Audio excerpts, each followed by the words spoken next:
સમાજના નિર્વાણ લાડુ મહોત્સવને લઈને લાખો શ્રદ્ધાળુઓ ઉમટવાની સંભાવનાને ધ્યાનમાં રાખીને પોલીસ તંત્ર એલર્ટ મોડ પર છે। દત્તાત્રેય મંદિરને લઈને ચાલી રહેલા વિવાદ અને ગત વર્ષે થયેલી તોડફોડની ઘટનાને ધ્યાનમાં રાખીને 3 દિવસ માટે ચુસ્ત સુરક્ષા બંદોબસ્ત ગોઠવવામાં આવ્યો છે। 500 થી વધુ પોલીસ કર્મીઓ, 2 ડીવાયએસપી, 20 પીઆઈ, એલસીબી અને એસઓજીની ટીમો ઉપરાંત 20 ડ્રોન અને 100 થી વધુ સીસીટીવી કેમેરા દ્વારા સતત નજર રાખવામાં આવશે। તમામ યાત્રાળુઓની રજીસ્ટ્રેશન પણ કરવામાં આવશે અને કોઈ પણ પ્રકારની અશાંતિ કે તોડફોડ કરવાનો પ્રયાસ કરનાર સામે કડક કાર્યવાહી કરવામાં આવશે।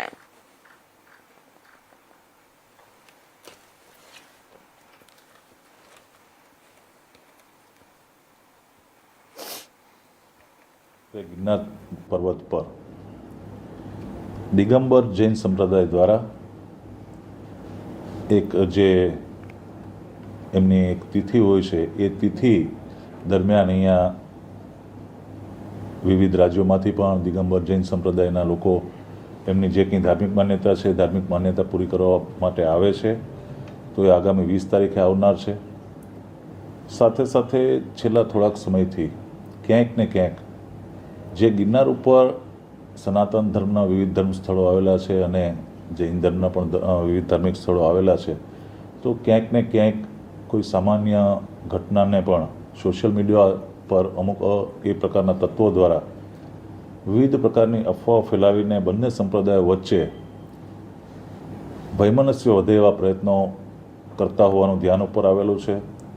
આ વખતે પણ સોશિયલ મીડિયા ઉપર એક લાંબા થોડાક ઘણા સમયથી એક કેમ્પેન બંને સંપ્રદાય દ્વારા ચલાવવામાં આવતો હતો કે મોટી સંખ્યામાં અહીંયા બંને સંપ્રદાયના લોકો એકત્રિત થશે। આ બાબતની ગંભીરતાને ધ્યાને લઈ અને છેલ્લા કેટલાય સમયથી તંત્ર દ્વારા અને જૂનાગઢ પોલીસ દ્વારા આની બંદોબસ્તની અને સાથે સાથે જે કંઈ ગિરનારની ગરિમા જળવાય એ રીતના એક પ્રયત્નો સતત ચાલુ હતા। 20 તારીખે વાત કરીએ તો ખાસ તો 20 તારીખ પહેલાં પણ કલેક્ટરશ્રી અને મારા દ્વારા અને મારા અધિકારીઓ દ્વારા બંને સંપ્રદાયના સાધુ સંતો તથા આગેવાનો સાથે મિટિંગ કરવામાં આવેલ। જે મિટિંગમાં પણ ગિરનારનું આધ્યાત્મ જળવાઈ રહે અને બંને સંપ્રદાય વચ્ચે કોઈ પણ પ્રકારનું ઘર્ષણ ન થાય અને સાથે સાથે જે શાંત વાતાવરણ છે, વાતાવરણ ઢોળાય નહીં એ મુજબ બંને સંપ્રદાયના તમામ સંતો આગેવાનોને સમજ કરવામાં આવેલ અને એ જ પ્રકારે એક 20 તારીખ શાંતિથી બહુ સુમેળભર્યા વાતાવરણમાં આ જે કંઈ એમના દર્શનનો જે છે એ સારી રીતના થાય એ મુજબ તમામ સાથે મિટિંગ કરવામાં આવેલ।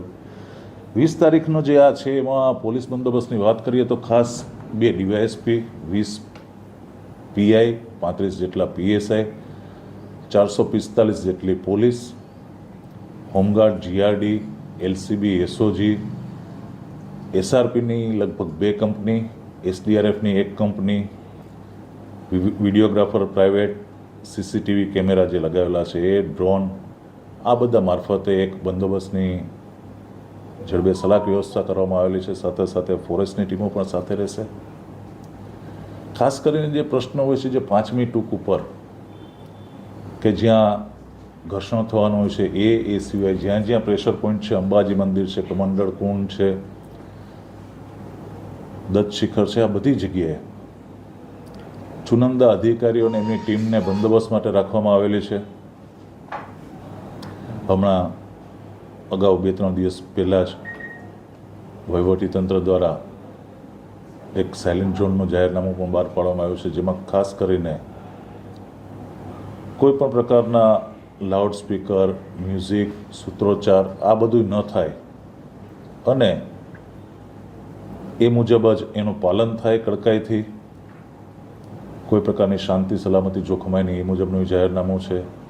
અને હમણાં થોડાક દિવસ પહેલાં એક અહીંયા જે સિંહ દ્વારા જે એક બાળક પર હુમલાનો બનાવ બન્યો હતો એને ધ્યાને રાખીને યાત્રાળુઓ, નાગરિકોની સુરક્ષા, આ બધે તમામ પાસાઓને આવરી લઈ અને એક મજબૂત સારામાં સારું એક બંદોબસ્તની ટીમ બનાવી અને આજથી જ બંદોબસ્ત ચાલુ કરી દેવામાં આવનાર છે મોડી રાતથી। અને આ બંદોબસ્ત 3 દિવસ સતત ચાલશે। લગભગ ગણી લઈએ કે ગિરનારના એક એક પગથિયે જ્યાં શક્ય હોય ત્યાં પોલીસની પ્રેઝન્સ રહે, જે પ્રેશર પોઈન્ટ છે ત્યાં પોલીસના ચુનંદા અધિકારીઓ અને એમના માણસોની ટીમ રાખેલી છે. કોઈ પણ સોશિયલ મીડિયા ઉપર અફવા ફેલાવે કે કોઈ પણ પ્રકારની ગેરસમજણ ઊભી કરે તો સોશિયલ મીડિયા ઉપર એ પોલીસનું સતત મોનિટરિંગ છે. ઘણા બધા લોકોને અમે જે અગાઉ ક્યાંક વાતાવરણ બગાડવાનો પ્રયત્ન કરતા હતા એમને પોલીસ દ્વારા કેટલાયને નોટિસ રાજ્ય બહાર નોટિસો આપેલી છે.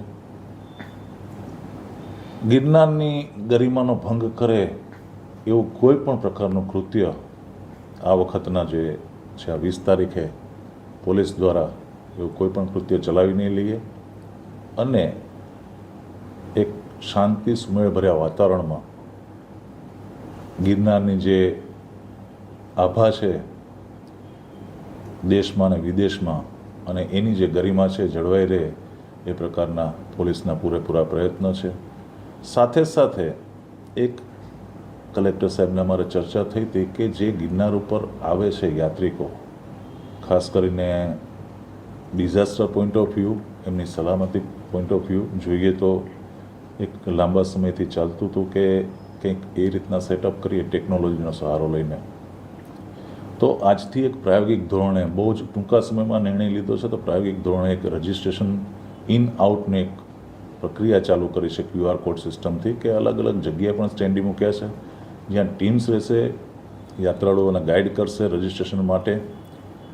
અને જેમની પાસે સાદા મોબાઈલ હોય તો એમને પણ ત્યાં જે કંઈ ટીમ છે એ સ્થળ ઉપર એમને રજિસ્ટ્રેશનમાં મદદરૂપ થશે. આ અત્યારે એક પ્રાયોગિક ધોરણે કરવામાં આવ્યું છે. એ જેમ એમાં જે કંઈ ક્વેરીઝ હશે એ અપડેટ કરતા જઈશું. આ સિસ્ટમને સંપૂર્ણપણે એક્ટિવેટ થતાં કદાચ થોડો ઘણો સમય લાગશે, પણ એક અત્યારે અમલવારી એટલા માટે ચાલુ કરી છે કે જેથી કરીને આ 20 તારીખનું પણ જે છે એ પણ સારી રીતના સચવાય છે અને સાથે સાથે જે માણસો ઉપર ગયા છે એ માણસો પરત એટલી જ સંખ્યામાં આવે છે એનું એક ધ્યાન રાખ્યું છે. આમાં જ્યાં જ્યાં જરૂર પડશે ત્યાં સિસ્ટમમાં રેક્ટિફાઈ કરી. આ સમાચાર પર વધુ વિગતવાર માહિતી આપવા માટે આપણી સાથે જૂનાગઢથી સંવાદદાતા જોડાઈ ચૂક્યા છે ભાવિક જોશી. શ્રી ભાવિક, ગિરનારમાં નિર્વાણ લાડુ મહોત્સવ માટે અત્યારે હાઈ એલર્ટ છે, તો અત્યારે સુરક્ષા વ્યવસ્થા શું તંત્ર દ્વારા કરવામાં આવી છે, વધુ વિસ્તારથી જણાવજો. જી પ્રેરણા, બિલકુલ જણાવવામાં તો જે રીતે ગિરનાર પર નિર્વાણ લાડુનું જે મોજ છે તેને લઈને પોલીસ તંત્ર, વહીવટી તંત્રને વન વિભાગ ત્રણેયના સંયુક્ત ઉપક્રમે હાઈ એલર્ટ મોડ આપવામાં આવ્યું છે. સુરક્ષા વ્યવસ્થાની વાત કરવામાં આવે તો ડીએસપી સુબોધ ઓડેદરાના માર્ગદર્શન હેઠળ 2 ડીવાયએસપી, 20 પીઆઈ, 35 પીએસઆઈ, 400 પોલીસ, 450 થી વધારે પોલીસ કર્મચારીઓ, એલસીબી, એસઓજી સહિતની 4 ટીમો, 20 ડ્રોન કેમેરા, 100 થી વધુ સીસીટીવી કેમેરા, આ ઉપરાંત અન્ય બાતમીદારો દ્વારા પણ જે છે તે સમગ્ર ગિરનાર ઉપર છે તે નજર રાખવામાં આવશે. હાઈ એલર્ટને પગલે ભવનાથ વિસ્તાર તેમજ ગિરનાર પર્વત છે તેને પોલીસ છાવણીમાં હાલ ઘેરી દેવામાં આવ્યું છે. કોઈ અનિચ્છનીય ઘટના બને તે માટે તંત્ર હાલ છે તે સંપૂર્ણ એલર્ટ જોવા મળી રહી છે. આવતીકાલે 20 જુલાઈના રોજ આ નિર્વાણ લાડુ ચડાવવાની જે પરંપરા ચાલી રહી છે તેને લઈને પણ જૈન ધર્મ અને સનાતન ધર્મ હિન્દુઓ દ્વારા જે છે તે હાઈ કોર્ટમાં પણ મીટર ચાલી રહી હોય ત્યારે પોલીસ તંત્ર છે તે કોઈ પણ જોખમ લેવાના મૂડમાં નથી અને કલેક્ટરના માર્ગદર્શન હેઠળ ત્યાં સાયલેન્ટ ઝોનનું જાહેરનામું પણ બહાર પાડવામાં આવ્યું હોય.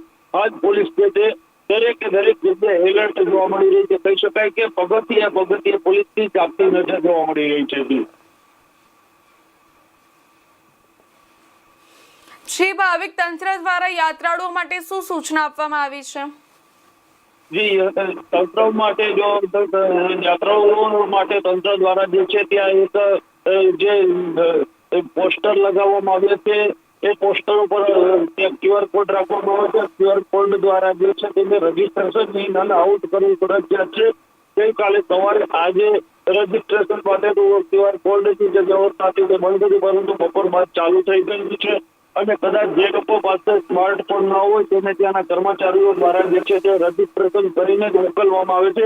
એકલ લોકલ વ્યક્તિઓ બને ત્યાં સુધી ગિરનારની સીડી પર પ્રવાસ ન કરવો, ગ્રુપોમાં જવું અને ગિરનારની સીડી તોડીને આડાવડા જંગલ રસ્તે પણ ક્યાંય પણ ન જવા માટે જે છે તંત્ર દ્વારા ખાસ સૂચના આપવામાં આવી છે। આ ઉપરાંત જે કોઈ પણ જાહેરનામાનો ભંગ કરે તેની સામે કડકમાં કડક કાર્યવાહી કરવાની પણ હાલ વહીવટી તંત્ર દ્વારા તૈયારીઓ બતાવવામાં આવી રહી છે। જી ધન્યવાદ ભાવિક માહિતી બદલ। સમાચારમાં